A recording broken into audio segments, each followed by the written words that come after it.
Million.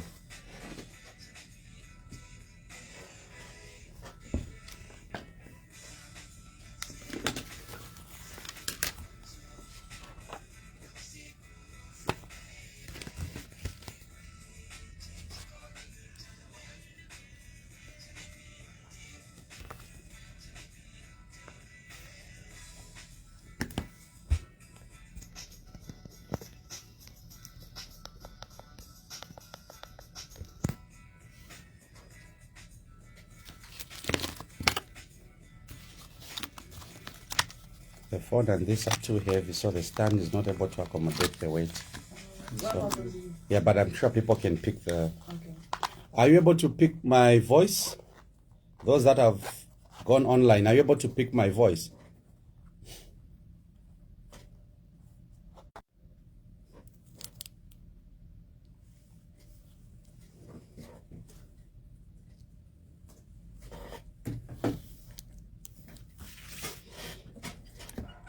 Am I using this?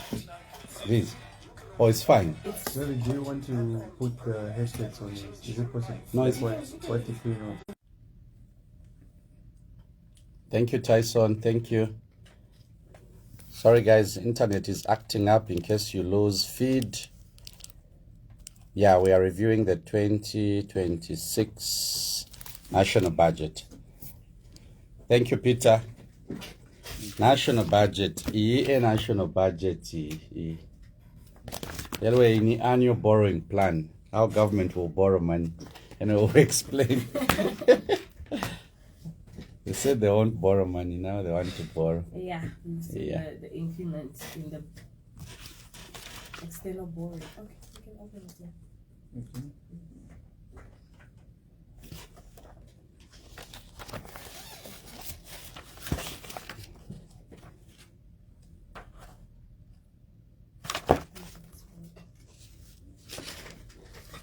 It's a wonderful. Thank you, Mr. Mbasela.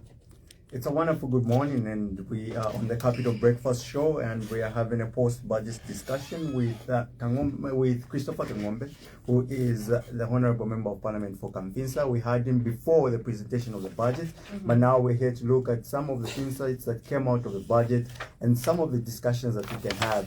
Yesterday we had Mr. Antonio Mwanza, president of the DPP, who also had his discussion about the budget. Antonio is now president of a political party. Yes. Yeah. And according to him, he said he had no expectations. So we don't know if our honorable member of parliament had expectations were met. Yes. No, I had expectations, but then we'll discuss if they were made. We'll try. We have, how much time do we have today? We have an hour. We have an hour. Yeah. Okay, we'll see what happens. So we will allow you to do more of the talking. Yeah, Okay, I'll do more of the talking today. So you can just explain it to the people listening. If you have any questions or contributions that you'd love to give the honorable, the number is 097-4575-880, 097-457 097-4575-880. That is the number to send in your contributions or questions. You could send in an SMS as well as call us in at exactly 8:40. Yeah, 8:40. Yes, That's 8:40. okay. Yeah, you can come through and call us at 8:40. But yeah, you're welcome to a conversation again. Thanks, Happy Farai. to see you in Thanks, the Farai. studio. Thanks, Esther, for inviting me. Okay. Yeah. So obviously, let's start with a general overview before we get to look at sector by sector and what your expectations were.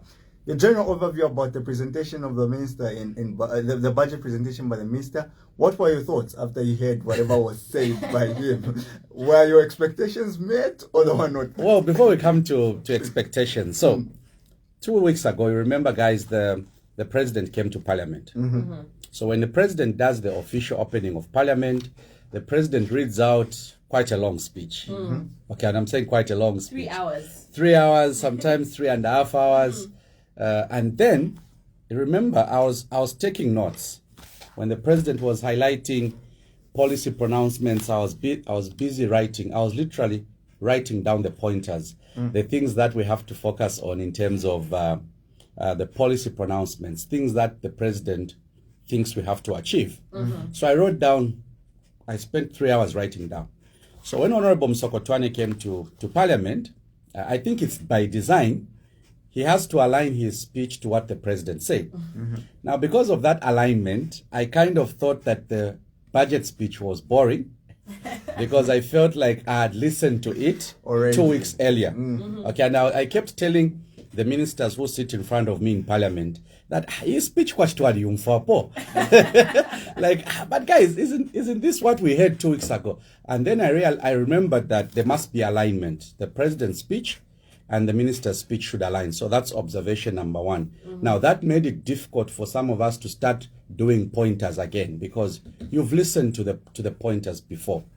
But when it comes to the numbers, because a budget is a plan, okay, even those that are following us on various social media platforms, a budget is just a plan. I remember Dr. Matibini, then Speaker of the National Assembly, when we were doing our orientation, as when we were elected. So Dr. Matibini had asked a question during our training sessions. He kept saying, a budget is just a plan, okay?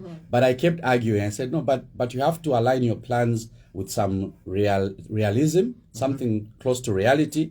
So what the minister presented on Friday, it's basically a plan of how they will raise money, how government will spend the money. So two things, raising and spending. So my first observation is that when you do a budget, and I'm sharing with the guys on our socials, when you do a budget presentation, you also need to bring what is called an annual borrowing plan.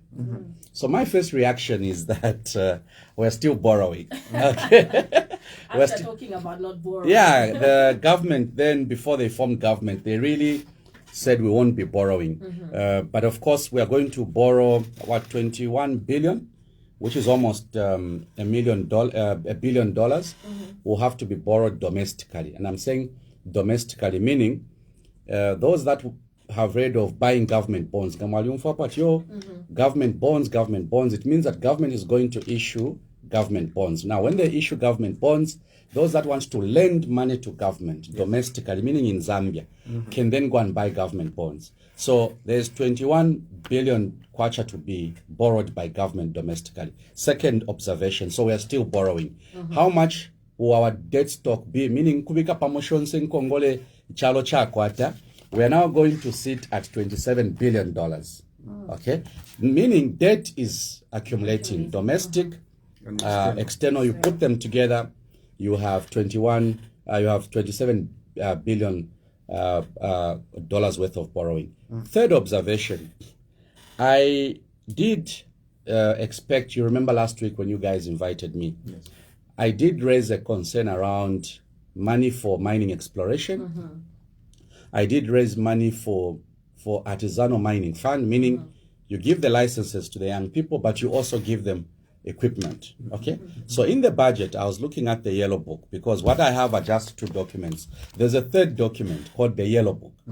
Now, the yellow book is what now goes into program by program. So when I was looking at the yellow book, and for the benefit of those that are following us today, the yellow book has specified a figure for mining exploration. There's also a figure for support towards artisanal mining. Now I'll need to sit down. I need to appear before the committee, which is dealing with mining, to find out how much will the money that has been allocated for exploration be enough? Because you don't just want to do it just on paper to show that you have allocated something. You now want the guys to go and do the actual exploration. So observation number 3 is that the exploration figure is there. The support to the artisanal mining group is there. But then the question is, will that money be enough to actually jumpstart the sector, the young people that want to do mining? So now we will need to go into what is called sector budget analysis. So for the next 10 days, there will be no parliament sitting. The reason there will be no parliament sitting is because the Speaker and the procedures of Parliament demand that we focus on the budget for the next 10 days. After we do the analysis sector by sector, then we'll have to bring a report on the floor, which you guys now will be able to follow. Then we'll start arguing, no, but you didn't put enough money in exploration. So I already have my immediate reactions that the monies are not enough just by looking at the numbers.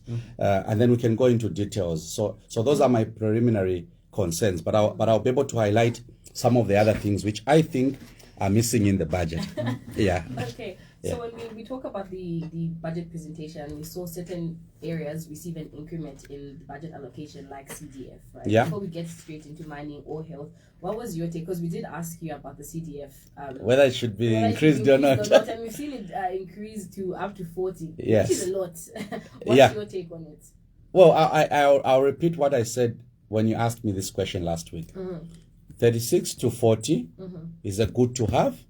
Okay, and I'm saying good to have because we obviously would want to have more money at constituency level to do the small things, and I keep calling them the small things: 1x3 classroom block, an ablution block at a school. You want to do repair, maybe a water network that has collapsed. You just need to replace the pipes.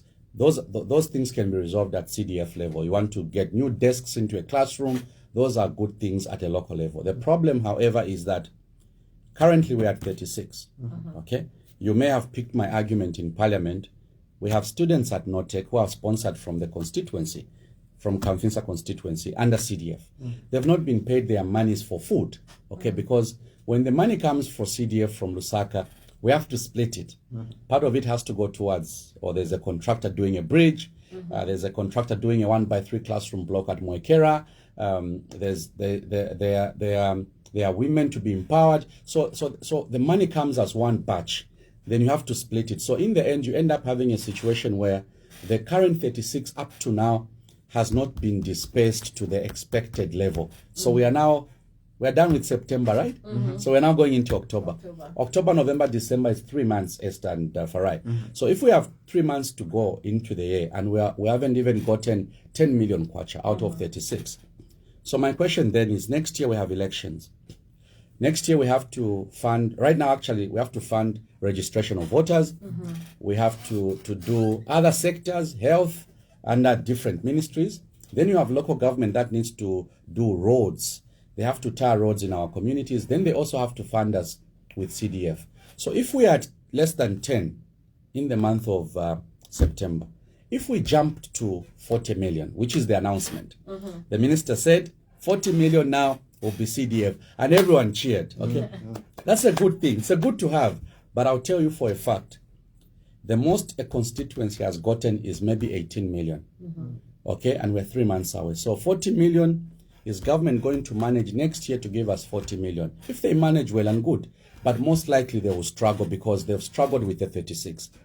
They actually struggled with the, what did we have before 27?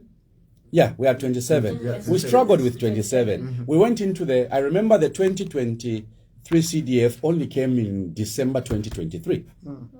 Apart from paying those for empowerment and those for skills training. The rest of the project money only came into December 2023. We went into 2024.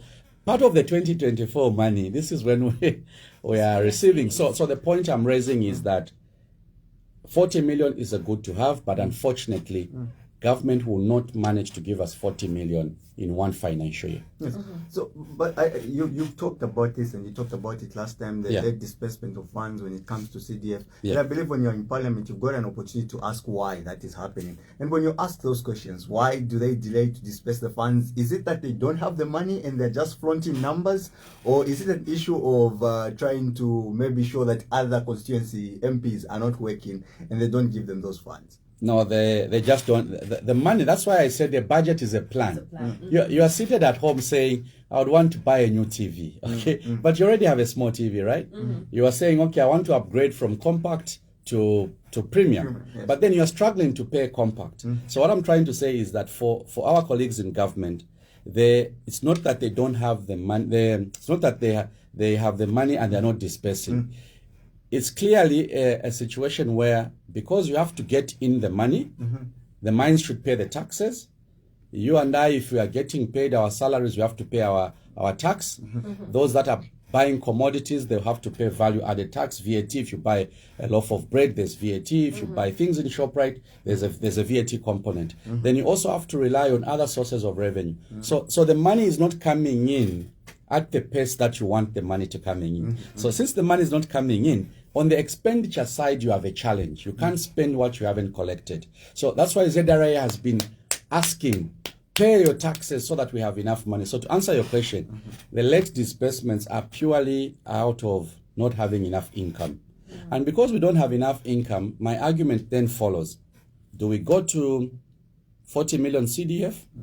Do we add more numbers on social cash transfer? Do we add more numbers on cash for work? Which are some of the things that have been highlighted in the 2026 national budget. Let's talk about mining, something that you're really passionate about. A projection of 3 million tons by 2031. Something that seems, we don't know if it will benefit the Zambians or not. Then also 1,498 licenses that have been issued, but you have said without them being given startup money, those licenses too cannot work for them. So looking at the projections that the government has done, like the 3 million tons of copper by 2031, do you think this is something that will benefit the Zambians, especially artisanal miners, and also just the communities where mining is being done from? Well, again, 3 million has been mentioned for the last 4 years. It's a nice. Again, I'm using the word. Ideally, we would want to get more copper out. Okay, but currently we are what? Around we are less than 1 million. We're at 800,000 metric tons. The Minister of Mines, the Minister of Finance, His Excellency the President, they've all said. We're almost at 1 million. Okay, now to get to 3 million, it means that the current number of mines, maybe if we have 6-7 major mines, it means that we need to do three times the number of current mines. Meaning, the Kansanshi's we should have 3 more Kansanshi's. If you have Mopani should produce 3 times more. KCM should produce 3 times more. Okay, now I don't see us in the next 6 years now, because government said 10 years from 2022. So 10 years, 2022 is 2032. I don't see us in the next 6 years, all these mines producing 3 times as much. But it's good to aim. There's nothing wrong with saying, okay, I stay in a 2-bedroom house. Let me aim in the next 3 years to move into a 3-bedroom house. It's a nice ambition. But realistically speaking, I don't see us getting to 3 million in the next 6 years. But I know we'll cross 1 million. Okay? So will it benefit the people? Beyond taxation, okay, my argument as Christopher will remain. If Mopani is spending $1 billion on buying new equipment, paying for protective attire, replacing old shafts with new shafts and whatnot, we need to define how much of that money will be for Zambian contractors. So beyond taxes, okay, if we produce more copper, the question is how many Zambian contractors helped Mopani produce more copper? Okay, when I say helped, meaning how much of the business the business opportunities were given to Zambians.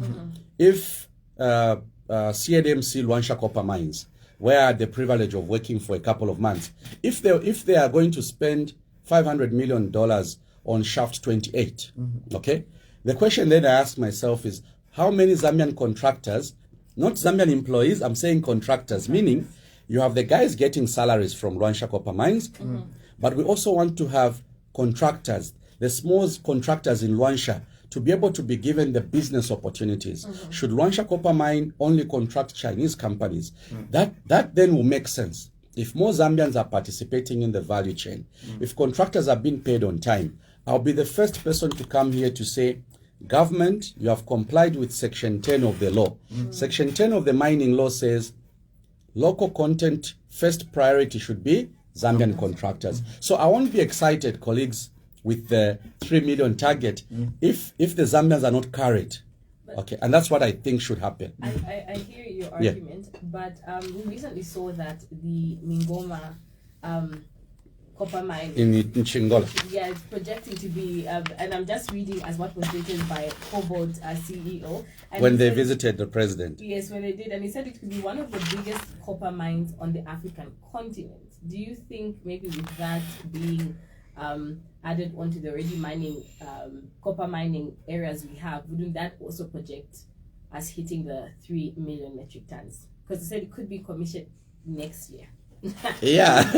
Next So- year they could be mining copper for me by next year. Yeah, so you have mapping, you map, you know where the copper is, you now know how much copper is, which is exploration, second phase. You now need to do what is called mining development. So Cobalt and all these mines you are hearing, most of them that are already past exploration are now doing what is called mining development. So to develop a mine simply means you are preparing the area for getting the copper out. So development sometimes takes, depending on the type of mine, 2 years, 3 years. You develop it, you make sure that your equipment can go and sit so that you can drill and be able to blast and get your copper. So will Mingomba or any other mine, the new mines, give us 3 million by 2022? Again, I don't know of any mining developer who underrates themselves. They all say we are capable, we are going to give you the numbers. Again, it's a good thing on paper. But the reality is that you have, especially if you're running an open pit mine, every 12 months there must be a rain season. Okay, 4 months of rain, between April going into October, again the rains come back. So you can't produce as much. Do we have enough resource? Because you can't get 3 million which you don't have in the ground. I was asking one of the geologists who was telling me, well, if you look at the lifespans of all our mining entities, maybe the resource we have is 26 million tons of copper, okay? Meaning 26 million tons has to be gotten out of our ground. Meaning when someone says in the next 30 years, the lifespan of the mine has been extended, it simply means that each year we have to get something. Now, I don't see us getting 3 million each year because that's the target. We're not saying 3 million cumulatively. We're saying 2020, 2032, Zambia should produce 3 million. 2033, another 3 million. I don't see us producing that number, but it's a good target to work towards. Yeah. In your preamble, you talked about the debt that Zambia owes, and you've alluded to the fact that we're still borrowing. Yeah. And if we look at the budget that was presented, we see that 36% of the budget, which is the largest, has gone towards debt servicing. What do you think are some of the resolutions that government can bring into place to collect more revenue away from borrowing, so that we get to suffice our budget and also not get to neglect important sectors such as health and education? Well, so government, I was looking at the numbers in the budget. Government wants to raise 80% of our budget, meaning 80% of our budget should be domestically raised, meaning taxes, asking people to contribute more, asking the mines to contribute more. When you put everything together, government wants to raise 80% of our budget. Now, it's a good objective. You don't want to borrow more. But the numbers on the borrowing side are showing that we are still sitting at 27 billion of domestic and external debt. So what would be the alternative to borrowing? Of course, for now, because we still have infrastructure projects going. For those that are following this conversation, this is what is called an annual borrowing plan. So now in the annual borrowing plan, and I'm holding this for illustrative purposes. If you go to page 7, it shows you projected disbursements on existing loans, meaning government has to pay to this money has to be dispersed for projects to be completed, right? So on page 6, there's 27 billion, which is how much we are owing. Okay. So now the question is, can we avoid this borrowing so that we are able to raise all the money locally and be able to build our reserves, financial reserves, our forex reserves? One of the things that I think I did share this last time I came here, one of the things that Ghana has done is that in 2 years they've raised 5 billion. Okay, just 2 years, 24 months.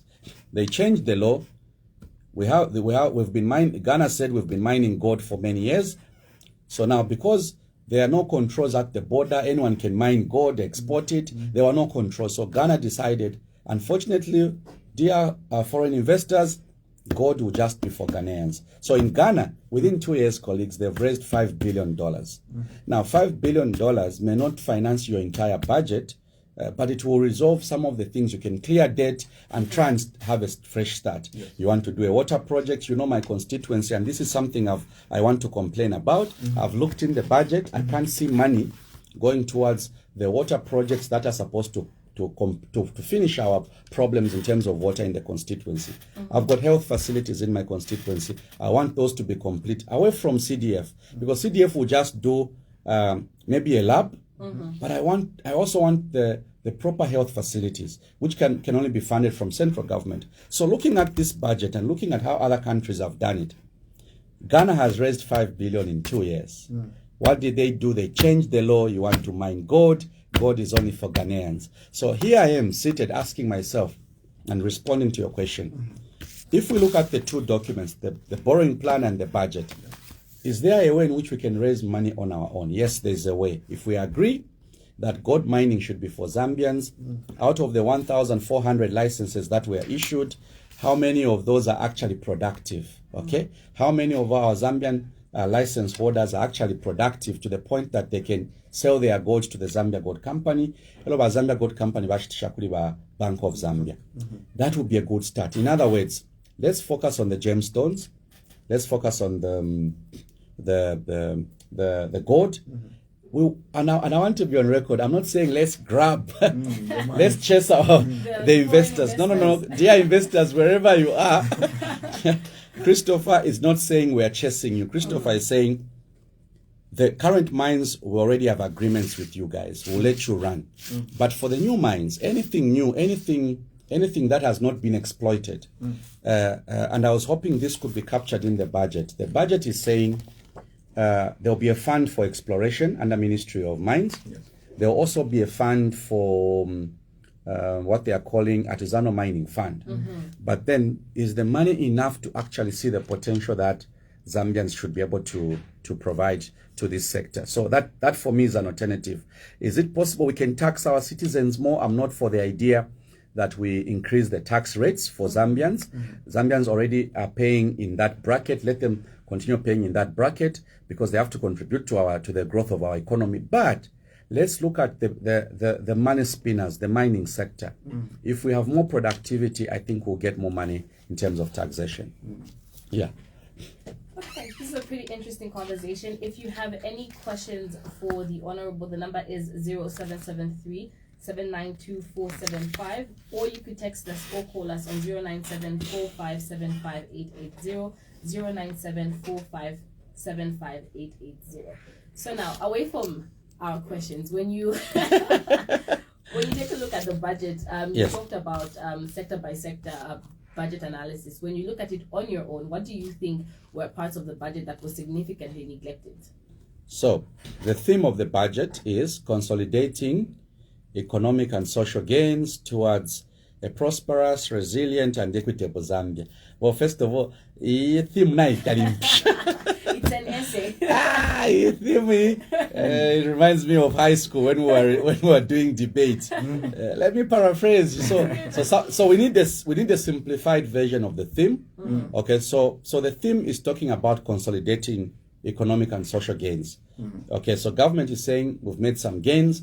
We want to consolidate them. Okay. Now, if you ask me what is missing, okay, number one, the anchor sector for everything we are discussing, for healthcare to be provided, you want electricity to go to your health facilities.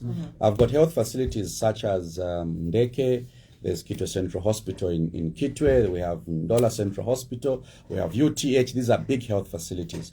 You don't want electricity to be disrupted, okay? So to consolidate the economic and social gains, all of us should be asking ourselves, how much money has been made available in the energy sector? So I went to the budget. I looked at what the minister said under energy, okay? The conversation is around, we're asking the private sector to put up solar plants so that they can sell electricity to ZESCO into the national grid, and then ZESCO can sell the electricity to different consumers, industrial, commercial, and residential. That is what the minister is saying. We have provided an enabling environment. That is nice English, Honorable Minister. Now, what we want to see are figures. We want to see the minister saying, because we are telling people renewable energy is solar, can we as government focus on the baseload power? Because I've not heard of any investor who wants to come and set up baseload power apart from Mamba Core Phase 2. Okay, so Mamba Core Phase 2 is being supported by NAPSA.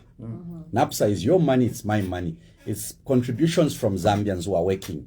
So Zambians are funding the what is this, Phase 2 Mamba, which is 300 megawatts.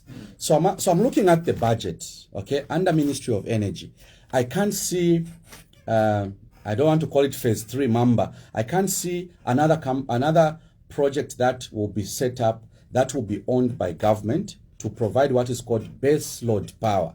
Base load, to simplify it, Farai, for the people that are following, base load simply means if you have 300 megawatts of power coming out of a hydro equipment, or 300 megawatts coming out of a coal-fired plant.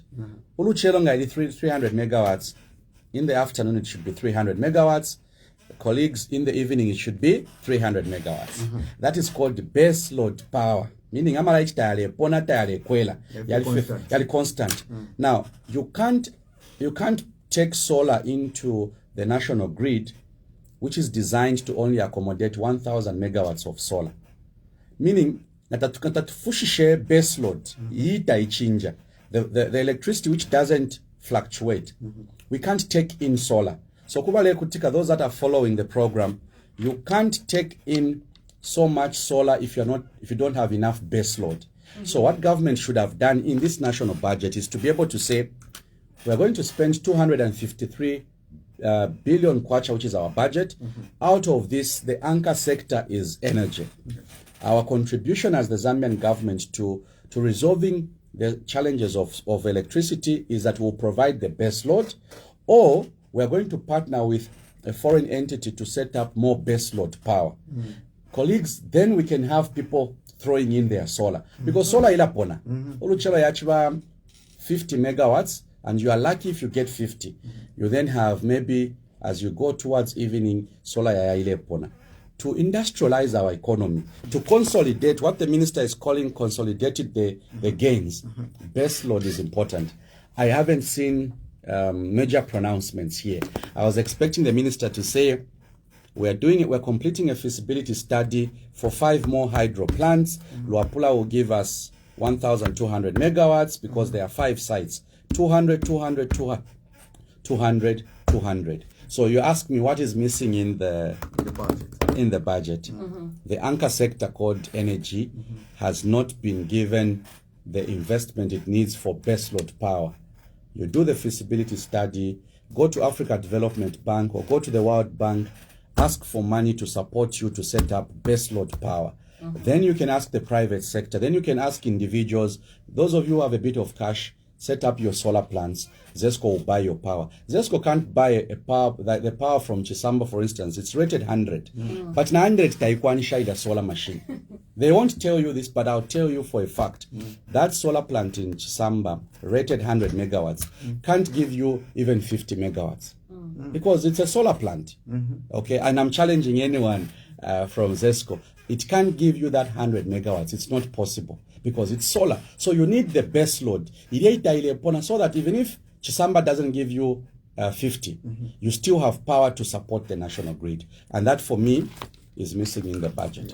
Definitely. Yeah. Definitely. Let's combine the education and health sector like this. No proposed increments to the health sector. Of course, people expected it to go to 15%, but then nothing like that was done. We still remain at 10.3. Education also not much done in that, but then they proposed that they will employ 2,500 health workers this year and next year, and also 3,500 teachers next year in the education sector. Do you think that's also a proper good projection towards those two sectors, or maybe they should have increased the allocation to the budget in health and education so that it could suffice the Zambian people? Well, if you, I don't want to be too technical. If you're employing 2,500 more teachers, it means that those have to be paid every month. Okay? Though others will classify it as human resource, but human resource for which sector? It's still health, right? Yes. So technically speaking, Farai, if you employ 2,500 teachers, you have increased the allocation towards education because someone has to deliver education. Okay. I mean, that's why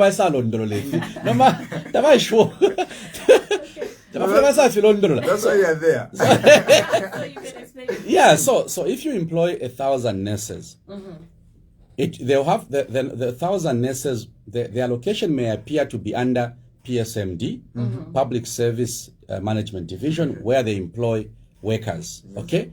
If you employ 1,000 teachers, it will sit under Teaching Service Commission, or they've been allowed to employ more teachers. But technically speaking, that 1,000 will have to be paid every month. That is why Mule challenge, you saw last 2 months there was a problem. There was a delay to pay our teachers. They called it a glitch.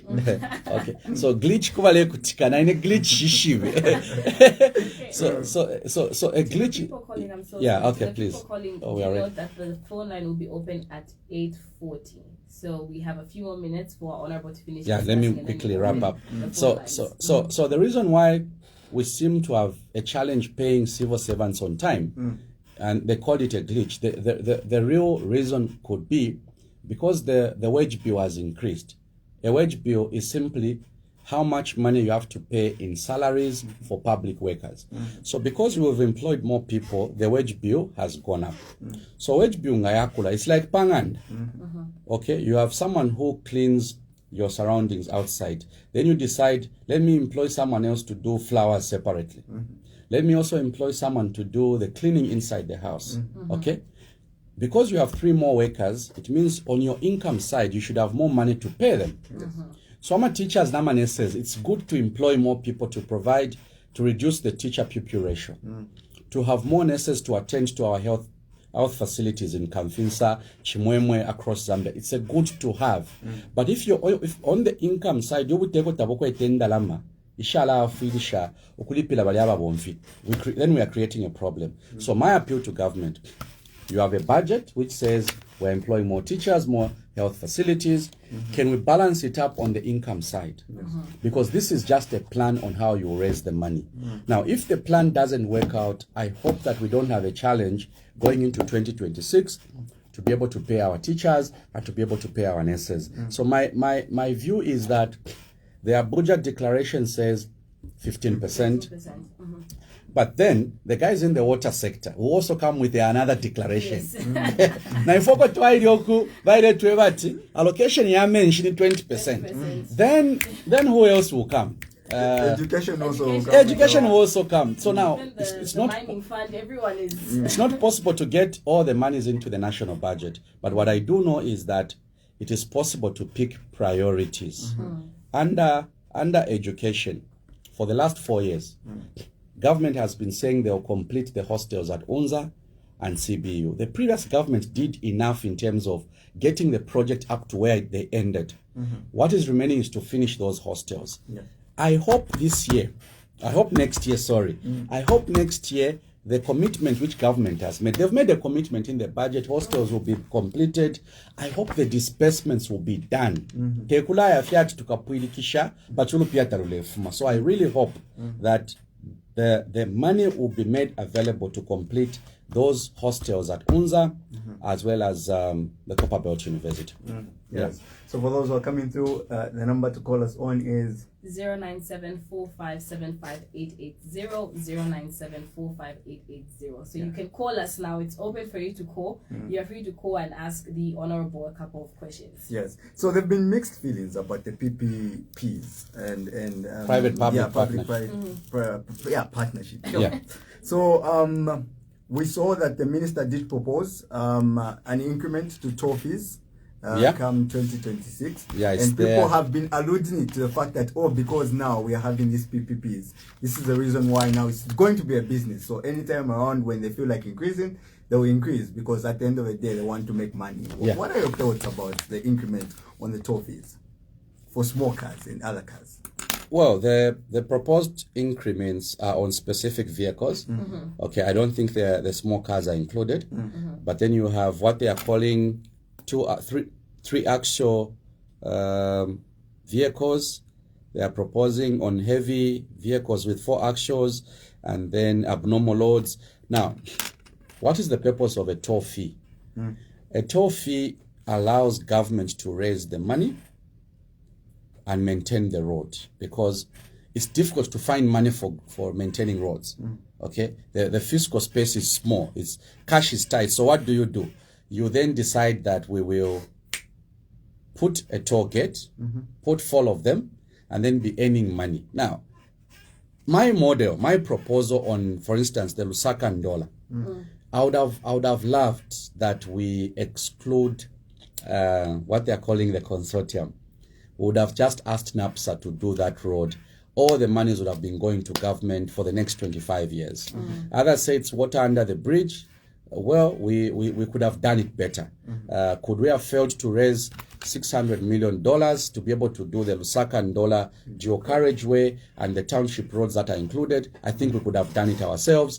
Today, would have been saying even these increments would benefit the Zambian people. But unfortunately, some of the money will go to the consortium. Okay, you can hold your thoughts as we hear what our caller has.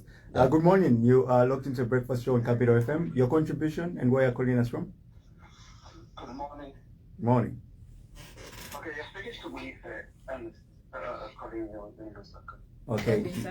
You can. Good morning, Mr. Ngombe. Good morning, Ernest. I can see you are trying to call. I'm happy you are through. Yeah.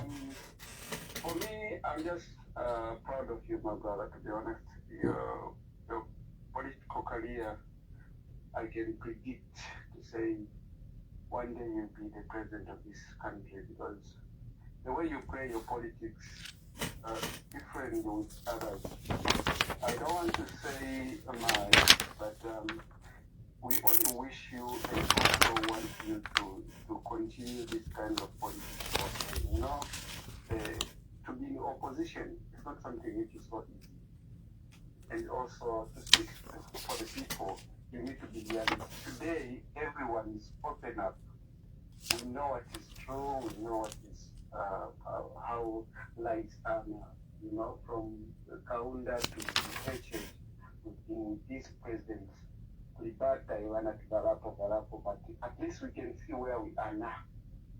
Okay? So, even this government which is here right today, we cannot say everything it's good. No, there are really something which is not really good. But that's the reason why you people like you are there to check certain things which are not really good.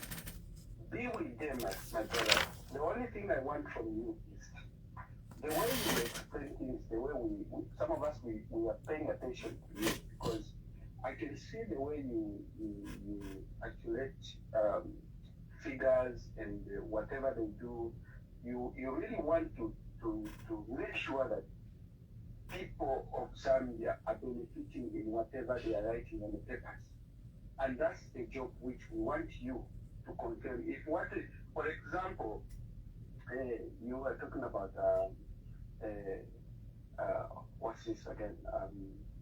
The money which they want to put into the small scale miners. Yeah. The figures which are there on the paper. You want to make sure that those monies, is it genuine, really, or true? This money, is it enough for the small scale miners or not? Please go in those offices. Don't be that politician who, like, okay, because people are checking Karapa Mpando, they are, for example, shoot Tachabe. No, be friend with them because you want that information in behalf of people of Kapisa, Yep. in behalf of the people of Zambia. Because today you are speaking for the whole Zambia, you're not speaking for those just Kapisa. Now, Totally. All right, Okay. thank you so much, Sir. Thank you very much for your contribution. And those who are still calling, you can come through and also just have a conversation with us and ask your questions. You can continue with your explanation, Noah. Yeah, I think I'm done. But one thing I omitted to refer to, cash for work. There's a budget line under Ministry of Local Government for cash for work. I have my reservations on cash for work. Cash for work simply means you have a drainage that needs to be unblocked, and you're looking for people to provide the labor. So you employ 10 people, they unblock the drainage, they work for 10 days, 60 kwacha per day, that's 600 kwacha after 10 days. So my reservation is that number one, 60 kwacha ya chepa for someone to work the whole day only to get 60 kwacha. Problem number one. Problem number two with cash for work, after the 10 days of completing work, it has 600 kwacha which has accumulated. 60 per day times 10 days is 600. People are not paid on the 11th day. Because now 600 kwacha lupiolo no, the money should be ready by the time our parents, our relatives, those that are being employed, whether it's here in Lusaka or Kitwe or any other part of Zambia. On the 11th day, bafule bapoka 600 kwacha. Unfortunately, people don't get paid on time. Mubika the MP for Shangombo, who's a UPND MP, complained in Parliament. People are complaining that we've engaged them, but we can't pay them the cash for work. So in the budget, 2026 budget, I've seen there's a budget line for cash for work. I'm asking myself, why can't we redesign this cash for work? We redesign it to change number one, 60 kwacha ya chip. Umuntu paid there for na ikula kwa mpia. If we were to do maybe exceed, maybe if we did maybe 100 kwacha, 150 per day. If someone works for 10 days, they'll get 1.5. At least kalo ndolo kako. So number one, if I were in government, I would actually say, let's redesign cash for work in its current form. Mwasangati, because cash for work you should not have the same people. Chairman, the daughter, the nephew is the nephew to the district chairman of a political party. Cash for work should be targeted, properly targeted. The people that are vulnerable, that need that push. Okay, so cash for work needs to be redesigned. Empowerment funds. I don't know if there's a caller. If there's no caller, I can quickly explain empowerment funds. As you explain empowerment funds, also explain on social transfer. We see that they project an increment of 1.5 million households to benefit by 2026. In your view, does this program build a long-term empowerment type of program, or do you think it's just a temporary thing and it might not work? Well, social cash transfer is a good program.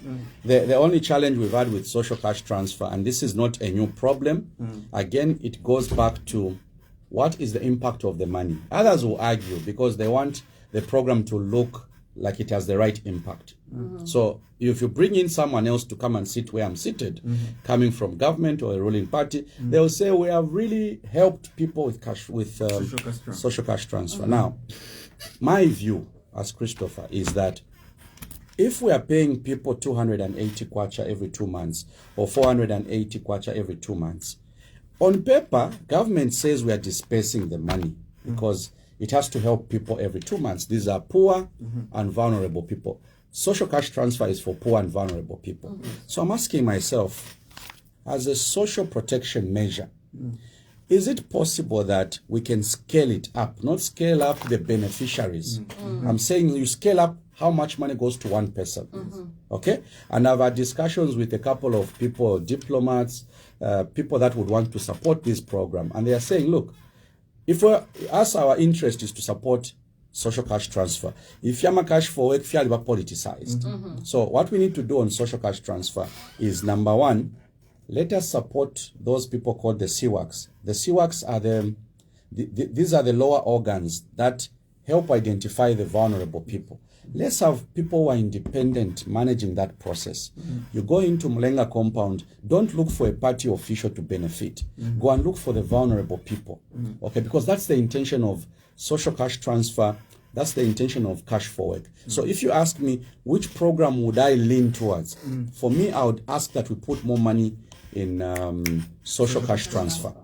We increase the amounts, ensure that people get more money for every 2 months that they get, because they are not paid monthly. Every 2 months, Can we give them more money so that when we give them more money, they are able to survive and do one or two things? What was your other question?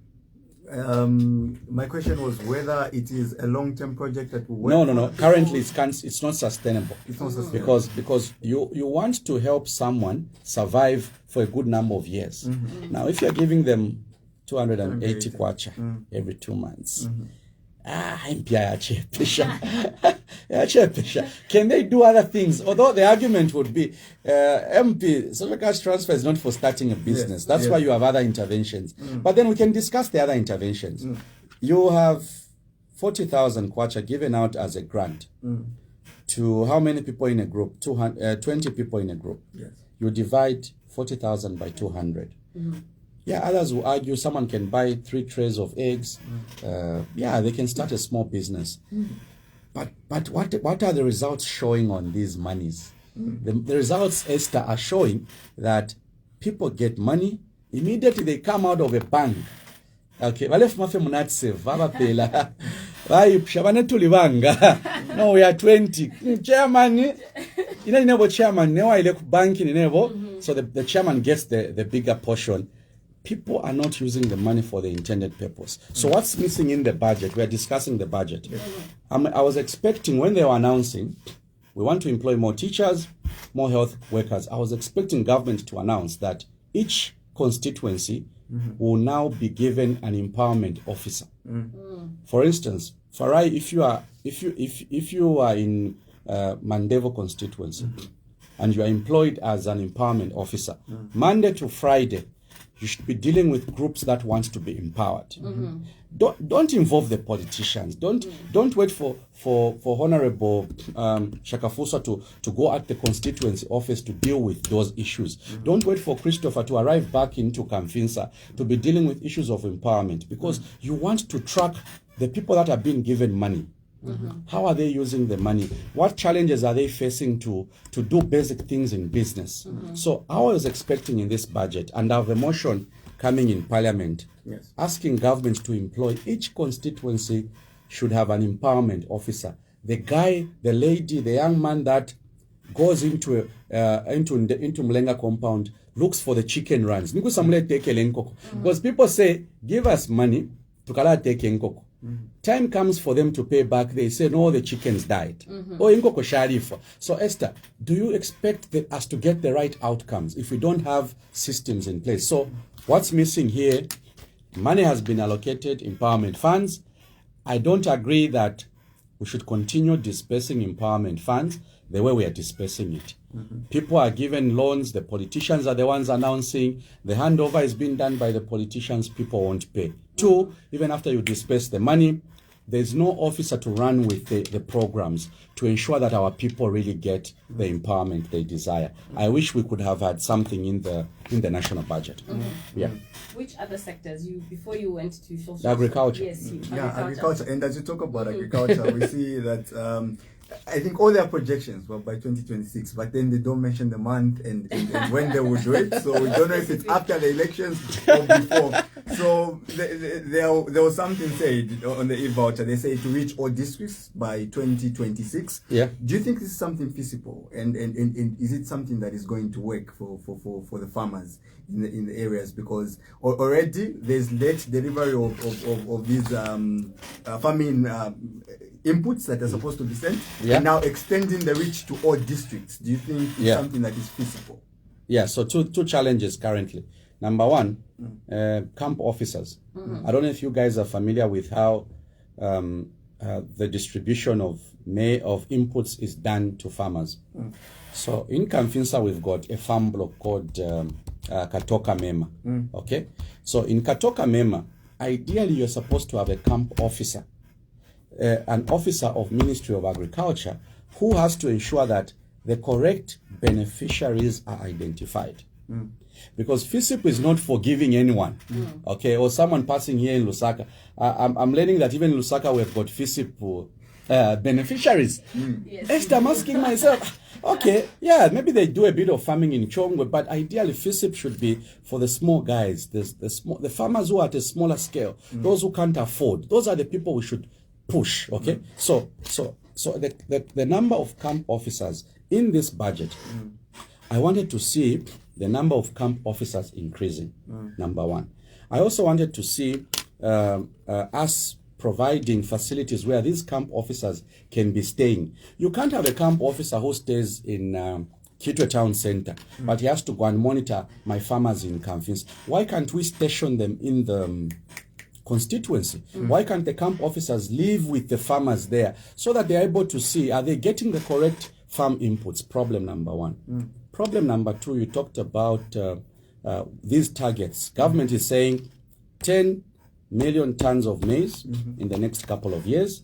I totally agree that we need to increase the yield because each farmer currently, I don't know if you guys are familiar with how much maize each farmer is giving us. So on a 100 by 100 meter piece of land, each farmer is only giving us 2 tons of maize. Now that is low. You would want your farmer to give you 4 tons of maize on a hectare. So I have a proposal in Parliament that can we take steps as government to increase the yield. Yield means how much maize you get per hectare. So I was expecting that in this national budget, since we are reviewing the figures, and I'll interrogate these more when I sit down because they are itemized. I was expecting camp officers to be stationed there. I was also expecting that the EU voucher, you can't say we'll roll it out to everyone, yet you're forgetting how our farmers do the farming. In Zambia, we do mostly cooperative farming. Meaning, when people are contributing 400 kwacha, tabaya as individuals, you tell people 20 of you contribute, then you come to the office, to the Ministry of Agriculture office as a cooperative. So now, if voucher is for individuals, meanwhile, when they are contributing the 400, they are contributing as a what? As a group. But if voucher is for individuals, meaning Christopher is a farmer, his names are captured. So I'm asking the Ministry of Agriculture, since the intention is to run with e-voucher across all the 10 provinces, are you saying that farmers will no longer deal with Ministry of Agriculture as cooperatives? Okay? Because this issue now also has to also deal with how farmers are paid when they provide the maize. You know, after you do your farming, chala konkapo kusombola, you do the actual production. So after you do the actual production, the question I'm asking myself is, will the Ministry of Agriculture under FRA, after people harvest their maize, will they deal with the farmers as individuals because e-voucher is for individuals, or they will continue paying them as cooperatives? Because currently, not every farmer can manage to load his 10 bags to the depot. People supply their maize to FRA as a cooperative. So the question is, e-voucher is for individuals, farm inputs are given to cooperatives as a group. So at the stage of paying the farmer for the maize they've supplied, are you paying them as individuals or are you paying them as a cooperative? Others have been complaining actually for payments as a cooperative. So e-voucher is at variance. So I really hope that the ministry, they are the experts in this field. I hope they are dealing with these technical issues. Apepo twingalanda to glitch. Not to chero kulipila ama. No. Here, that is where I think that these glitches need to be attended to. Yeah. Okay. Yeah, so as we get to conclude our conversation, you can touch some of the areas that you feel we didn't touch, but even as you do that, government claims that there is 90% drug availability in clinics and hospitals, but this is something that is not coming out from the ground. People are complaining that there are no drugs and all that. Do you think the government is saying things that are not on the ground and they're just speaking so they could just excite people that these things are happening? And as you do that, you can also touch some of the areas that you feel we have not touched on. So here's a funny observation, and I'm calling it a funny or strange observation. The current government has allocated more money towards medicines, okay, compared to the previous government. There's been more money going into medicine.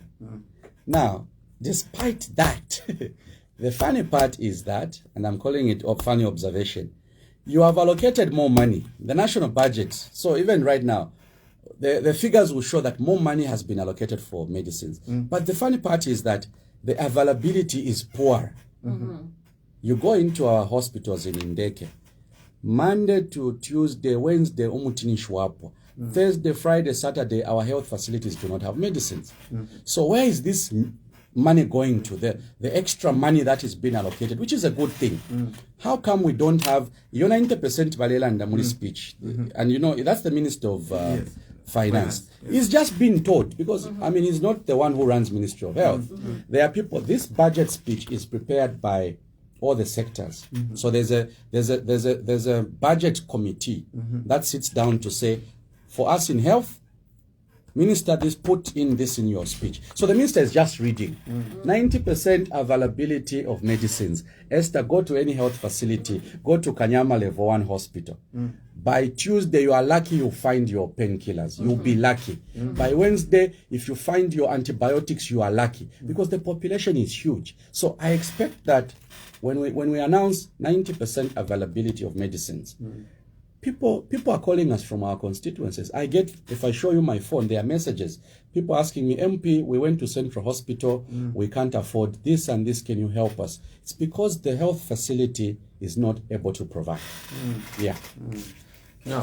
So as we end the show, what are your closing remarks? Well, my closing remarks is that the people of Kamfinsa constituency expected that our roads will be tarred. We expected that after making all the noise that their MP has been making. I wrote to the police that I want to protest over the bad state of roads in my constituency. They are doing roads in town. There's nothing for Kamfinsa. I was expecting under Ministry of Local Government, under Ministry of Infrastructure, that there will be an allocation for roads for Kamfinsa constituency. I can't see that allocation. Number two, I was expecting that for the water challenges we are facing in our constituency, there would be enough money put into the water sector to finish the Nkana Water Phase 2. Because the Nkana Water Phase 2 is the project that will replace our water pipes, is the project that will provide new water tanks for our people, and it will be able to treat more water from the Nkana East Water Treatment Plant. I didn't see that. The theme of the budget speech was to consolidate economic and social gains. We still have a challenge with people affording basic commodities. We still have a challenge with people needing to do their business effectively. So I expected the budget to deal with the energy crisis. I don't think the budget has responded. And I hope that as we provide this oversight, I'm here to provide oversight. Oversight means, can you attend to this? Because if we don't do that, they will think they are doing the right thing. So our role as an opposition, and this is what we'll do for the next 10 days when we do sector budget analysis, is to deal with the technical issues, the issues that are affecting our people. Yeah. Thank you very much for coming through, Honorable. Thank you for inviting me once again. The motion that you'll be pushing in Parliament, Kenny, and hope we can talk about it as you push it. And thank you very much to everyone who was watching and everyone who came through to just drop their messages and just also call us. We value your contribution. This has been the Capital Breakfast Show. I've been Farai Kademoto with my colleague Esther Malasha, and from us it is goodbye. See you again tomorrow, same time, same place, as we have Honorable Binwo Kundu to discuss the post-budget analysis. Thank you.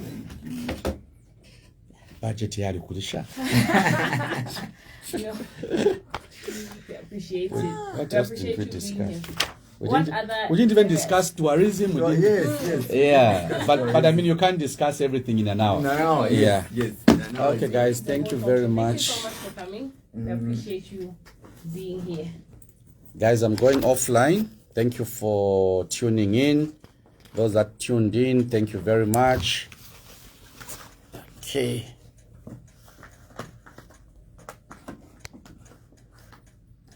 Do I accept the budget analysis? Analysis.